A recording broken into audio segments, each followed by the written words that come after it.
I will ask this question from Chris Freed from Philadelphia, and whoever wants to take this on stage. From raw material purchases by Berkshire subsidiaries, are you seeing signs of inflation beginning to increase?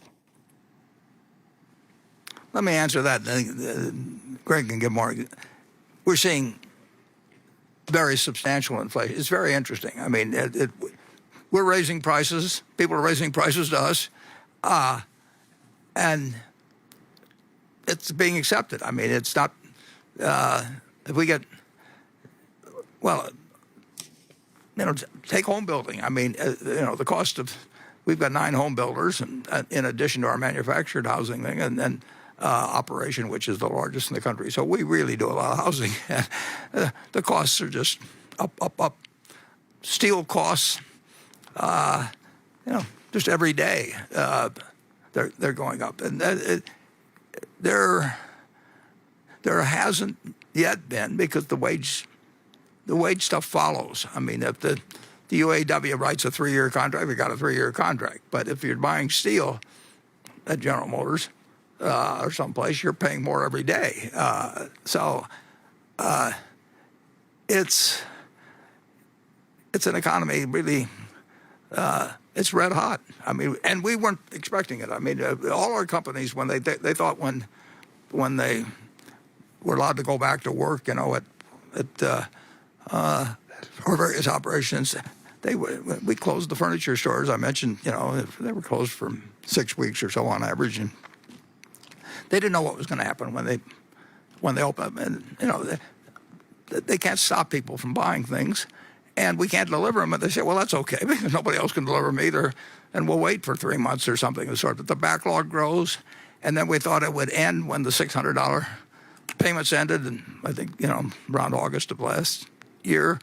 It just kept going, and it keeps going, and it keeps going, and it keeps going. And I get the figures every week. I call, or Bumpkin calls me, and we go over day by day what happened at 3 different stores in Chicago and Kansas City and Dallas, and it just won't stop.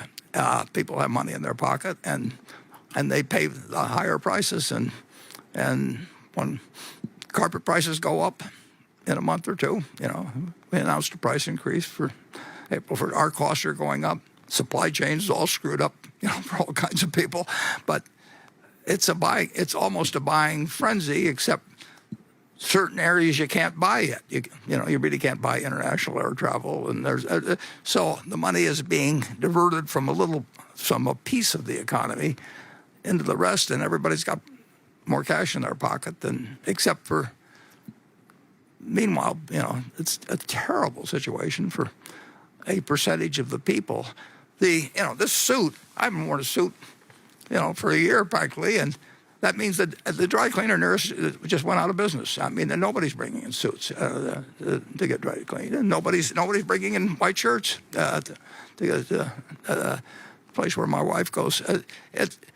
The small business person, if you didn't have takeout and delivery services for restaurants, you got killed.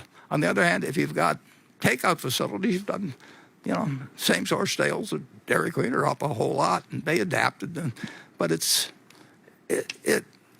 is not a price-sensitive economy right now in the least, and I don't know exactly how when it shows up in different price indices, but there's more inflation going on quite a bit more inflation going on than people would have anticipated just 6 months ago or thereabouts. Yeah, and there's one very intelligent man who thinks it's dangerous, and that's just the start. Greg, you probably are in a good position to comment. Yeah, well, when I think you touched on it, I mean, when we look at steel prices, timber prices, any petroleum input, fundamentally there's pressure on those raw materials. I do think something you've touched on, Warren, and it goes really back to the raw materials. There's a scarcity of product right now of certain raw materials. It's impacting price and the ability to deliver the end product. But, that scarcity factor is also real out there right now as our businesses address that challenge. And it may be some of that's contributed or arisen from the storm we previously discussed in Texas. When you take down that many petrochemical plants in one state, that the rest of the country is very dependent upon it. We're seeing it flow through both on price, but overall in scarcity of product, which obviously go together. But there's challenges, that's for sure.